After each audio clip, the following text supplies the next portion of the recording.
일본의 옛날 이야기 1. 태초에 말씀이 있었다는 언급은 기독교의 성경에 나옵니다. 또 이런 말도 회자됩니다. 태초에 이야기가 있었다 하는 것입니다. 우리들의 입에서 나오는 말이 몹시 중요하고 우리들의 삶에서 차지하는 비중이 막대하며 지대한 영향을 미친다는 것을 실감나게 하는 경고들이라고 할 수 있겠습니다. 말을 잘하는 사람이 출세하는 것은 세상의 이치입니다. 힘이 센 사람보다도 말이나 이야기를 잘하는 사람이 세상에서는 더 각광받고 잘나가는 것입니다. 힘보다 말이나 이야기를 중시하는 것은 바람직한 일이라고도 하겠습니다. 이는 문명의 반영이니까요. 사실 우리들의 입에서 나오는 말들이란 에너지라고 할 수 있습니다.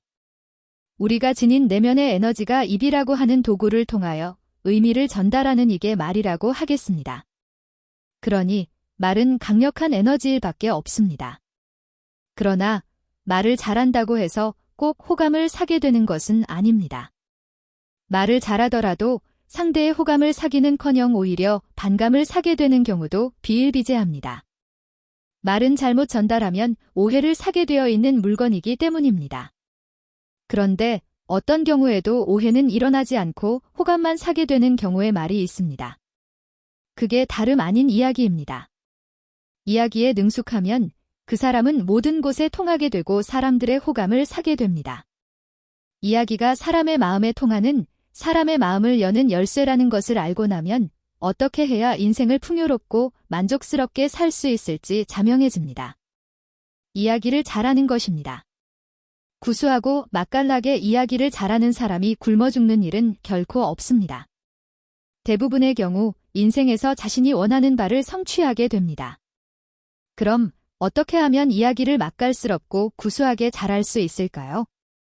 일단은 세상의 이야기들을 두루 알면 알수록 유리해지고 좋을 거라고 하겠습니다. 세상에는 무수한 이야기들이 있습니다. 세상은 이야기로 만들어진 게 아닐까 착각할 정도로 말입니다. 재미난 이야기, 공포스러운 이야기, 풋풋한 이야기, 훈훈한 이야기, 멋진 이야기, 사랑스러운 이야기, 괴이적은 이야기, 창피한 이야기, 기가 찬 이야기, 쓸데없는 이야기 등등등. 그러나 세상의 모든 일에는 그 순서라는 게 있습니다. 이야기도 마찬가지라고 봅니다. 그 시초부터 차분히 거슬러 올라가 제대로 아는 게 좋은 일이 되는 이유입니다. 세상의 이야기에는 그 이야기들의 원형이라고 하는 게 있습니다. 우리들이 흔히 말하는 신화라든가 전설, 민담 등등을 지칭하는 것입니다. 이런 신화나 전설, 민담 등등의 이야기들의 원형을 시중에서는 그냥 하나로 뭉뚱그려 옛날 이야기라고 합니다. 옛날 이야기에는 생활의 지혜로부터 우리들이 살아가면서 부닥치게 되는 거의 모든 문제들과 그 해결책들이 망라되어 있습니다. 옛날 이야기는 모든 현대 이야기들의 원형이고 현대의 이야기들은 옛날 이야기에 그 뿌리를 두고 있습니다. 옛날 이야기들로부터 벗어나 있는 현대 이야기란 사실상 없고 있다 하더라도 별 의미가 없다고 하여도 과언이 아닙니다. 모든 것은 그 원형으로 수렴되어 가게 되어 있기 때문입니다. 그래서 옛날 이야기를 많이 알면 알수록 지혜로워지고 그 말에 막힘이 없게 됩니다. 자신의 이야기를 통해 주위 사람들에게 도움이 되어줄 수 있고 문제 해결의 계기가 되어줄 수 있습니다. 해서 많은 옛날 이야기를 알고 있는 사람은 주위 사람들이 즐겨 찾는 바의 사람이 되고 누구나에게 필요한 사람으로서 자리매김하게 됩니다. 주위에서 출세한 사람들을 한번 잘 살펴보세요. 이야기에 능한 사람들이라는 공통점을 지니고 있다는 걸 쉽게 캐치할 수 있습니다. 근데 그 사람들이 그렇게 능숙한 이야기꾼이 된 것은 옛날 이야기의 힘 덕분입니다. 어렸을 때부터 부모나 주위의 어른들로부터 옛날 이야기를 많이 접해왔고 그래서 그만큼 남보다 많은 이야기를 알고 있고 이야기의 소중함을 일찌감치 깨우치고 있었기 때문입니다. 옛날 이야기의 중요성을 전해주는 일화들이라고 하겠습니다. 이러저러한 이유에서 저희 글도 출판사에서는 세계의 유수한 옛날 이야기들을 모아 시리즈로 발간하는 기획을 하게 되었습니다. 일본의 옛날 이야기 1은 그 기획하에서 나오게 되는 첫 번째 책이 됩니다. 우리에게 가장 가까운 이웃은 역시 일본입니다. 그러므로 일본의 옛날 이야기에서부터 시작하는 것은 좋은 출발이라고 생각합니다. 이웃을 아는 것은 무엇보다도 중요한 일이니까요. 그리고 우리는 이웃과 가장 많은 이야기를 나눌 수밖에는 없습니다. 이웃을 안다는 차원에서 그리고 수시로 접하고 많은 이야기를 나누고 공유할 수밖에는 없는 지정학적 관계라는 점에서 일본의 옛날 이야기를 살피는 일은 의미심장하다고 하겠습니다.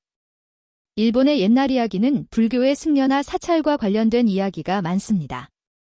우리도 그러하지만 우리에게는 조선의 억불 정책으로 인하여 그 전통에 상당 결락이 생기고 만감이 있습니다. 그러나 그 점을 도외시하고 나면 일본의 옛날 이야기와 우리의 옛날 이야기에는 유사성이 많다는 점을 살필 수 있게 됩니다. 예를 들면 달에 관한 이야기들입니다. 일본 사람들은 자신들을 태양신의 후손처럼 인식하는 경향이 있습니다. 달은 이들에게는 외지 사람처럼 인식됩니다.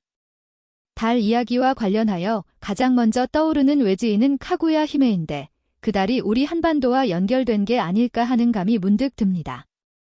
달나라에서 온 카구야 히메라든가 달나라로 간 토끼 등은 옛날부터 우리와 일본과의 교류가 활발했었다는 점을 시사하는 거라는 생각이 있습니다.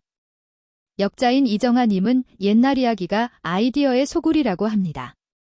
그래서 일본에 유학하는 동안 일본의 옛날 이야기를 살펴보았다고 합니다. 자신의 전공인 패션에서도 옛날 이야기가 좋은 아이디어를 줄 거라는 확신에서 말이지요.